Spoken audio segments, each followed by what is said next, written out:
tentunya kamu kayak punya kesibukan lain gitu dong. Kayak mungkin kamu ikut eskul di sini, tapi di saat lain kamu juga harus ngerjain olimpiade nih. Kayak kamu ikut olimpiade dan kamu harus belajar, sedangkan kamu juga hektik di salah satu eskul di sini. Nah, itu kamu bagi waktunya gimana sih, Jo?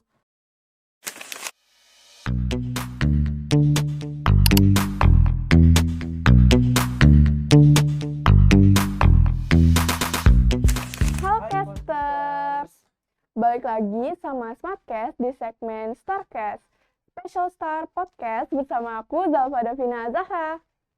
Nah, Casters, hari ini kita kedatangan tamu spesial nih. Biar Casters nggak penasaran, boleh dong kita kenalan dulu sama tamu kita pada hari ini. Boleh dong kamu coba sebutin nama kamu dan kelas kamu.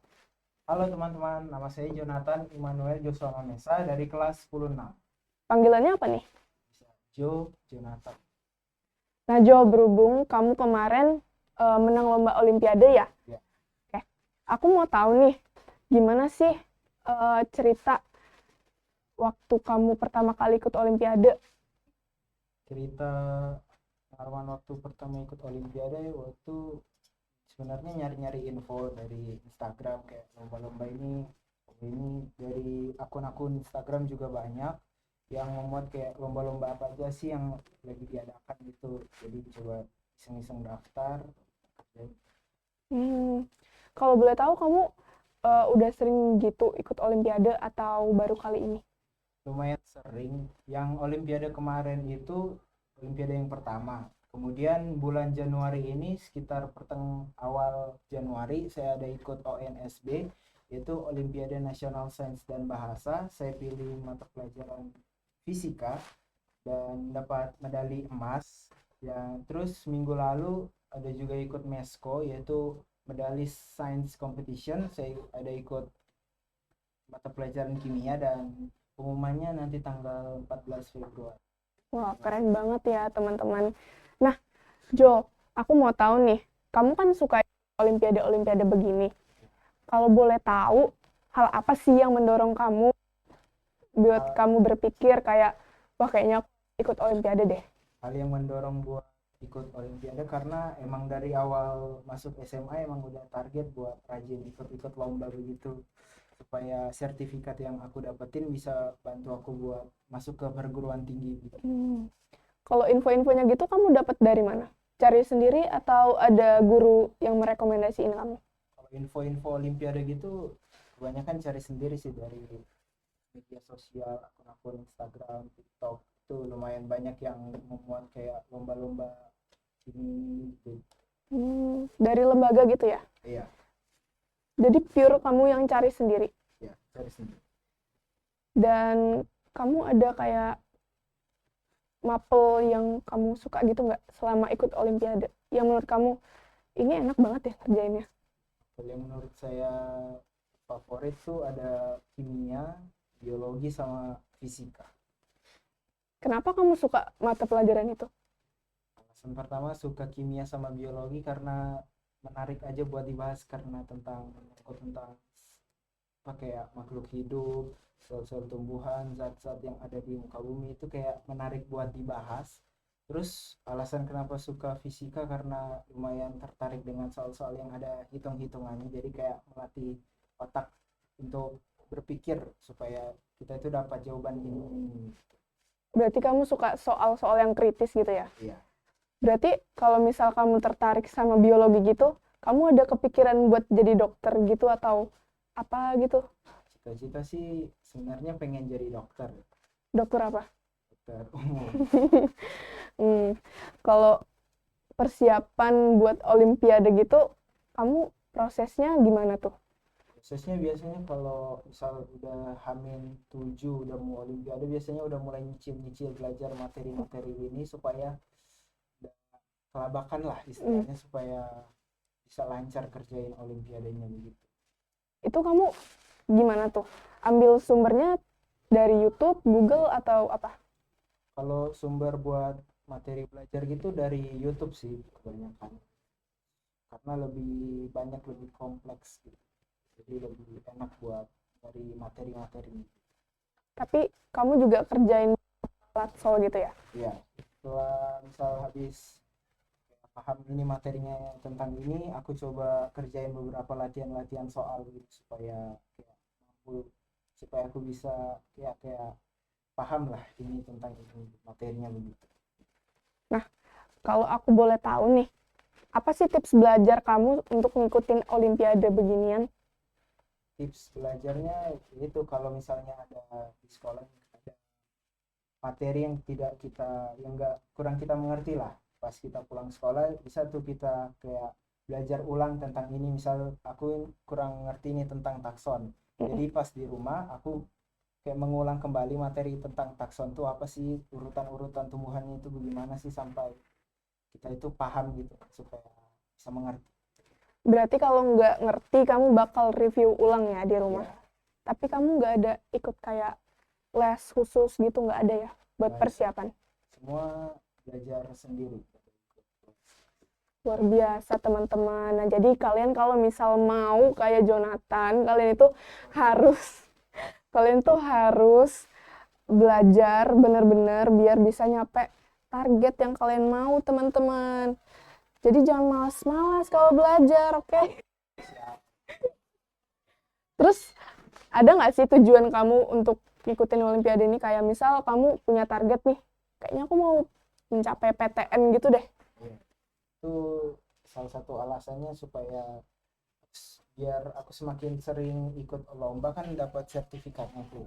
Sertifikatnya itu bisa buat nopang aku buat daftar di olimpiade gitu. Soalnya aku ada kayak rencana pengennya masuk di PTN lewat jalur SNBP gitu. Wow, kalau boleh tahu apa tuh PTN-nya? Dan rencana ada Universitas Mula Warman yang di Samarinda sama Universitas Samratulangi di Manado. Wow, keren banget ya teman-teman. Terus kalau reaksi orang tua kamu mengenai kamu ikut olimpiade tuh gimana? Sih udah pasti senang banget, bangga karena dapat 3 medali sekaligus ya, nasional ya, pasti senang banget, lagi emas. Berarti full mendukung gitu ya? Ya, Kalau kayak pressure dari orang tua gitu ada nggak? Kayak sebenarnya kamu ikut olimpiade ini suruhan orang tua kamu atau kemauan dari diri kamu sendiri? oh ikut olimpiade gini pure kemauan diri sendiri sih, jadi nggak ada paksaan dari orang tua. Pure kemauan kamu sendiri ya? Itu luar biasa banget ya teman-teman, Jonathan ini. Terus kamu kayak perasaan kamu waktu ngikutin olimpiade itu gimana sih, Jo? Kayak seneng atau bahkan tertekan gitu waktu ngerjain olimpiadenya? Waktu ngerjain olimpiadenya lumayan tertekan, tapi waktu udah selesai olimpiadanya tuh kayak lega gitu, senang. Nah, tapi waktu proses belajar kamu gimana perasaannya? Proses belajar lumayan aman aja sih, senang aja, dijalanin aja. Gak pernah ngerasa kayak, aduh aku suntuk banget nih belajar, gak usah belajar aja kali ya gitu? Gak pernah? Masih berpikir 1 kali 2 kali gitu, cuma Udah, karena kamu udah punya target tadi itu ya, ya, jadi harus belajar benar-benar biar targetnya bisa tercapai gitu ya. ya.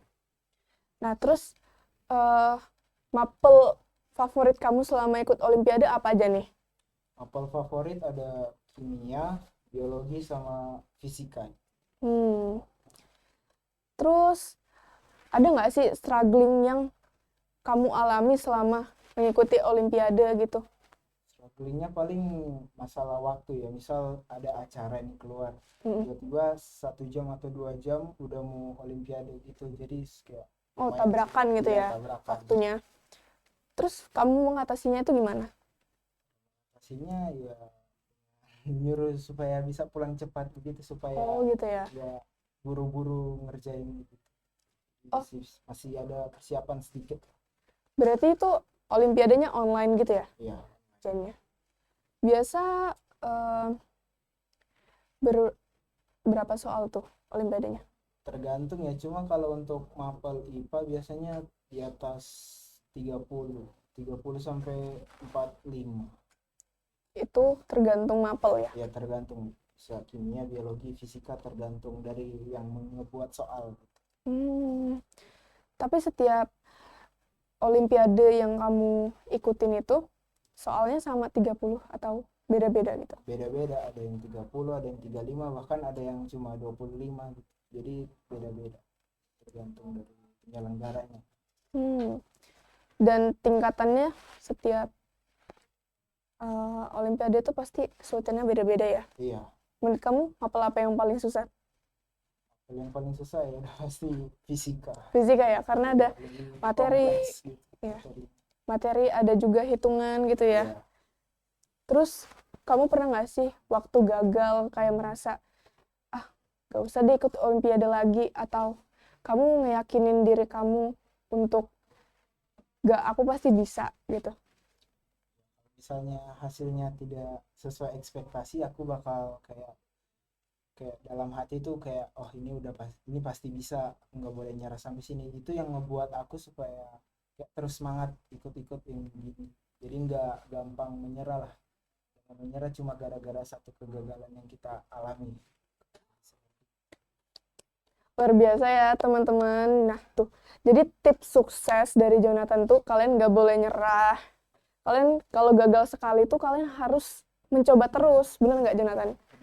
Kan? Kita gak boleh menyerah cuma gara-gara gagal satu kali. Tuh. Terus ada gak sih sosok yang berperan di kamu yang memotivasi kamu untuk ngambis begini?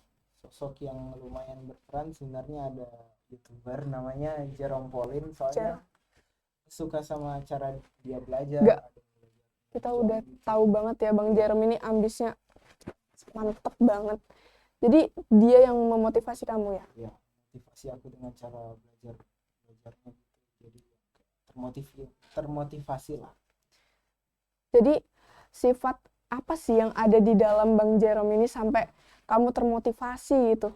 Sifat yang aku suka yang jadi motivasi ya kerja keras gitu, pantang menyerah, terus berusaha. Terus kamu punya nggak sih target yang mau kamu capai ke depannya? Targetnya ini kan mau ada OSN gitu kan. Jadi aku rencana mau ikut OSN gitu seleksinya, dan semoga aja diterima. Amin. OSN itu kamu belajar sendiri juga atau dibimbing gitu? Belajar sendiri sih.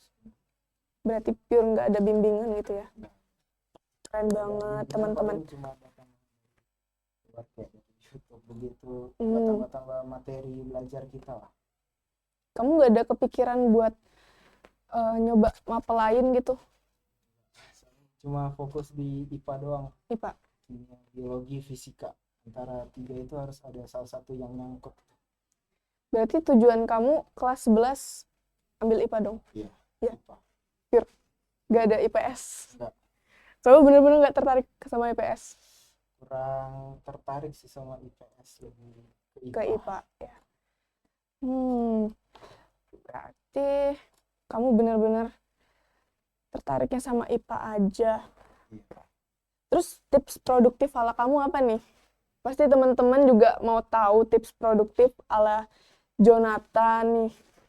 Tips produktif yaitu kalau misalnya ada tugas-tugas yang baru dikasih oleh guru, langsung dikerjain supaya nggak numpuk ya? Iya, nggak numpuk. Kayak ada tugas 1, 2, 3, 4 supaya nggak numpuk gitu. Supaya kitanya nggak kayak kelabakan ya. Terus kamu ada kepikiran gitu nggak sih kayak aku kayaknya ngajak teman-teman aku aja deh buat ikut olimpiade gitu? Ada sih sebenarnya motivasi begitu ya. Sebelumnya yang saya ikut olimpiade gini sebenarnya gara-gara termotivasi sama teman juga sih, mereka ya dia juga sering ikut olimpiade gini, jadi pengen nyobain lah rasanya ikut olimpiade itu gimana, rasanya gimana. Jadi ya. Berarti sebelumnya memang ada dorongan dari lingkungan di sekitar kamu gitu ya buat ikut olimpiade gitu. Berarti secara nggak langsung teman kamu kayak merekomendasiin ke kamu gitu dong? Iya, kayak ajakin ayo ikut. Jadi aku coba ikut dan sampai sekarang ketagihan lah Ketagihan. Olimpiade ini. Oh ya, aku mau tahu nih. Ternyata tentunya kamu kayak punya kesibukan lain gitu dong. Kayak mungkin kamu ikut eskul di sini, tapi di saat lain kamu juga harus ngerjain olimpiade nih. Kayak kamu ikut olimpiade dan kamu harus belajar, sedangkan kamu juga hektik di salah satu eskul di sini. Nah, itu kamu bagi waktunya gimana sih, Jo? Aku ada ikut ekskul paduan suara di Semada ini, yaitu Semada Choir, dan pernah juga kejadian yang waktu pengukuhan Semada Choir ini jamnya itu bertepatan dengan olimpiade aku yang pertama itu. Jadi acaranya itu dari jam 9 sampai jam 3, sedangkan olimpiadenya itu jam 4. Wah, itu mepet banget tuh. Ya, jadi pulang dari sana langsung buru-buru, pesan Maxim, sampai di rumah langsung kurang 15 menit kah sebelum waktu olimpiade. Tapi keburu ya? Keburu. Terus, kamu pernah nggak sih ngerasa jenuh gitu waktu belajar, kayak bosen banget deh? Pernah sih, kayak rasa jenuh, bosan, kayak ngerti-ngerti ini maksudnya gimana. Jadi bikin kamu bete gitu ya? Iya. Nah, itu kamu ada kepikiran kayaknya aku nanti aja deh belajarnya? Pernah sih berpikir seperti itu, cuma cara aku buat mengatasi kayak momen seperti itu ya kayak mengembalikan mood aku, kayak mendengarkan musik atau main game gitu, supaya aku bisa kembali Kebus lagi. gitu ya? Iya. Terus kayak kegiatan lain nggak ada selain main game atau mendengarkan musik itu yang bikin mood belajar kamu jadi balik lagi gitu? Cuma dua itu aja sih. Mendengarkan musik tuh kayak paling berpengaruh lah, supaya aku lebih semangat belajar begitu. Terus harapan kamu ke depannya apa nih? Ke depan ya lebih rajin lagi buat ikut begini, supaya sertifikat yang aku dapetin mungkin bisa kayak bantu aku lah supaya masuk di perguruan tinggi begitu. Terus pesan-pesan kamu buat teman-teman Semada apa aja nih, Jo? Kayak Pesan buat mungkin kamu ngajak teman-teman casters biar lebih ambis lagi, biar targetnya bisa kecapai. pesan-pesan buat teman-teman semua, tetap semangat buat sekolah di SMA 2, jangan menyerah, tetap berusaha lah. Apalagi yang kelas 12 udah mau lulus, ya semangat buat kakak-kakak sekalian, semoga diterima di PTN favorit. Amin. Pokoknya doa terbaik ya buat kita semua. Nah, casters, aku rasa segini dulu nih ngobrol-ngobrol bareng Jonathan-nya. Buat Jonathan, makasih banyak ya udah ngeluangin waktu buat ngobrol-ngobrol di podcast bareng kita. Nah, dan juga buat teman-teman, jangan lupa nih buat pantengin terus Instagram, YouTube, dan juga Spotify Semada Broadcasting buat saksiin keseruan kita selanjutnya. See you, casters!